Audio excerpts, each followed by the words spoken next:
হঠাৎ করেই আমার দেবর বলছিল ওর খুব করে ভুনা গরুর মাংস আর সাথে পাতলা ডাল খাওয়ার জন্য খুব ইচ্ছে হয়েছে।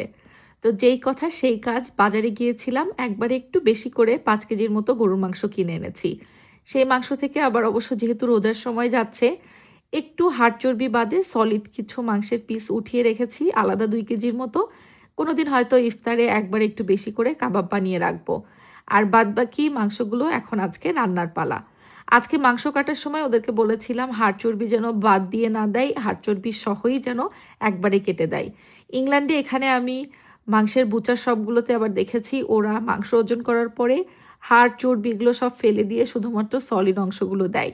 সেই মাংসগুলো খেতে কিন্তু অত মজা হয় না।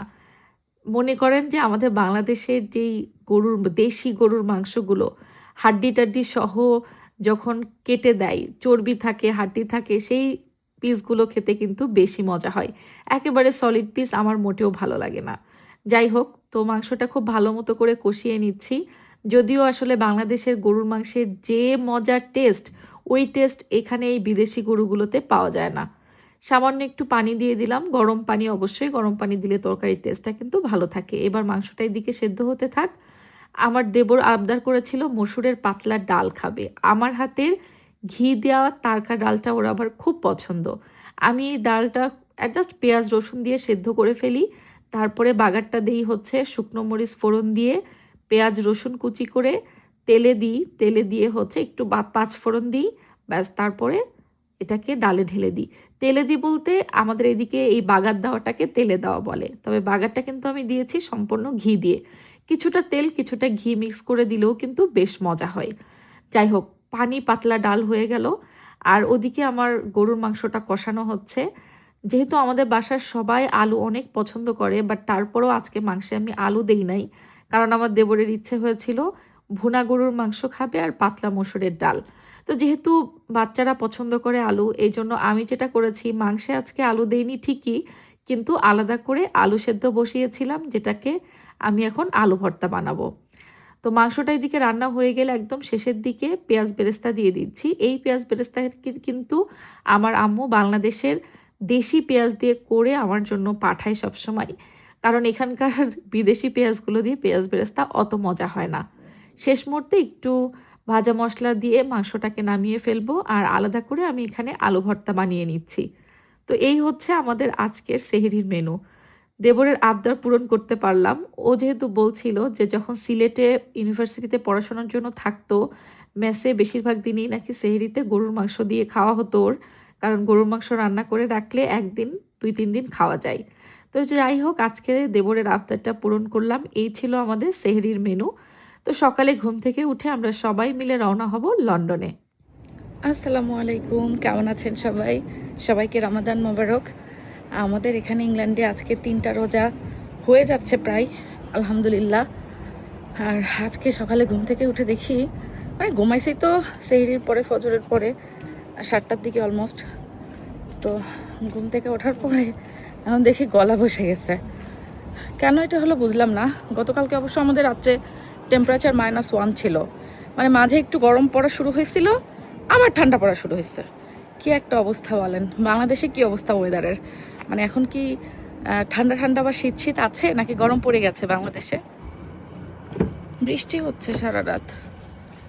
এই এই শশা কখন কিনছো? কিউকাম্বার? হ্যাঁ, এটা তো লিডলেরটা না? এই মানে ছোট ছোট যে স্ন্যাক কিউকাম্বার গুলো, এগুলো খুবই মজা। ও, গাড়িতে বসে বসে খাবা? কেমন কি ইফতারের টাইম হয় তা তো ঠিক নাই আজকে। ওকে, আজকেও আমরা একসাথে ইফতার করব ইনশাল্লাহ। অস্ত্র ঢুকাই নিচ্ছি তোমার ছোট মেয়ের।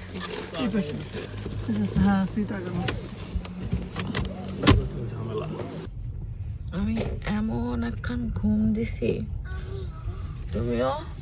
আজকে আমাদের আসতে 2 ঘন্টা তো সময় লেগে গেছে, অন্যদিন 1 ঘন্টা লাগে, এত ট্রাফিক ছিল রাস্তায়। আমরা কোথায় আসছি আজকে বলেন? আমরা আসছি হচ্ছে লন্ডন আপটন পার্কে।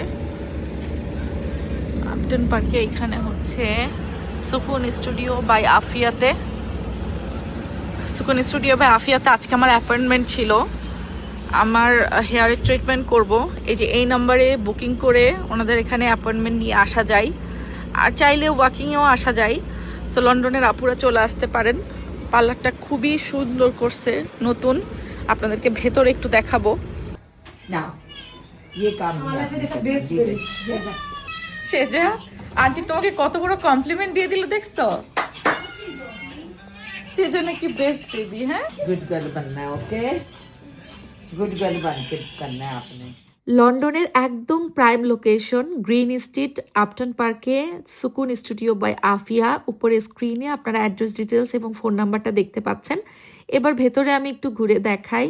সুকুন স্টুডিও বাই আফিয়া এই বিউটি সার্ভিসটা কিন্তু রিসেন্টলি ওপেন হয়েছে এবং ইতিমধ্যেই ব্যাপক সাড়া ফেলে দিয়েছে তাদের বিভিন্ন সার্ভিসগুলো। যেহেতু অত্যাধুনিক সব জিনিসপত্রের মাধ্যমে তাদের এখানে hair cutting, hair colour, hair straightening থেকে শুরু করে রিবন্ডিং, আপনার স্কিনে বুঝে বিভিন্ন ধরনের ফেসিয়াল, ফেসের ট্রিটমেন্টগুলো সবগুলোই কিন্তু এখানে পাওয়া যায়। পাশাপাশি পেডিকিউর, মেনিকিউর থেকে শুরু করে আপার লিপ, ব্রু প্লাক সব কিছু আপনারা করতে পারবেন।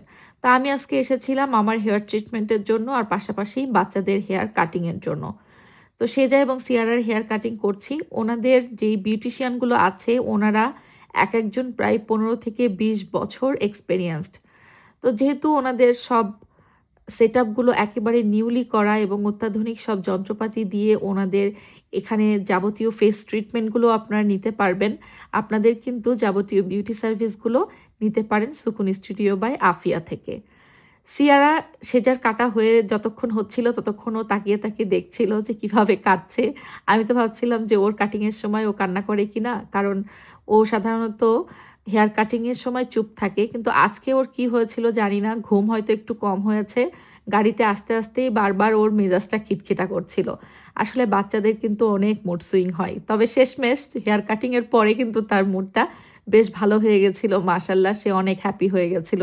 প্রথম দিকে একদম চুপু ধরে বসেছিল, মনে হচ্ছিল যেন আর সে হেয়ার চুল তো কাটবেই না, উল্টাপাল্টা কান্না শুরু করে দিতে পারে। যাই হোক, অনেক যত্ন সহকারে ওনারা আমার 2 বাচ্চারই চুলটা কেটে দিয়েছে। তো পার্লারের কাজগুলো শেষ হওয়ার পরে আমরা ওনাদের নিচতলায় এসেছি চৌধুরানী আয়ুর্বেদার প্রোডাক্টগুলো দেখার জন্য। আপনারা কি জানেন সুকুন স্টুডিও বাই আফিয়ার উপরতলায় এবং নিচতলায় রয়েছে ওনাদের চৌধুরানী আয়ুর্বেদার শপ। আপনারা যারা মেস্তার জন্য ভালো কোনো ক্রিম চাচ্ছেন তারা কিন্তু সিএ স্পট আউট এই ক্রিমটা, এবং যারা স্কিন ব্রাইটেনিংয়ের জন্য ক্রিম চাচ্ছেন তারা সিএ স্যাফরন ক্রিমটা নিয়ে নিতে পারেন। পাশাপাশি ওনাদের হার্বাল অনেক প্রোডাক্ট রয়েছে ওনাদের এই শোরুমে। আপনারা সশরীরে ভিজিট করেও কিন্তু এখান থেকে এসে লন্ডন বা ইংল্যান্ডের আপুরা যারা আশেপাশে আছেন সবাই কিনে নিতে পারবেন। তো যেহেতু আমরা গিয়েছিলাম বিকেলের দিকে, আর বিউটি সার্ভিসগুলো নিতে একটু সময়ও লাগে, এদিকে অলরেডি ইফতারের সময় হয়ে গিয়েছিল দেখে আফিয়া আপু এবং আফিয়া আপুর অন্য যারা স্টাফ মেম্বাররা ছিলেন সবার জন্য আপু ইফতারের ব্যবস্থা করেছিলেন। তাদের সাথেই আমি আজকের ইফতারটা করেছি। তারপরে এখন বাসার উদ্দেশ্যে রওনা হয়ে গেলাম।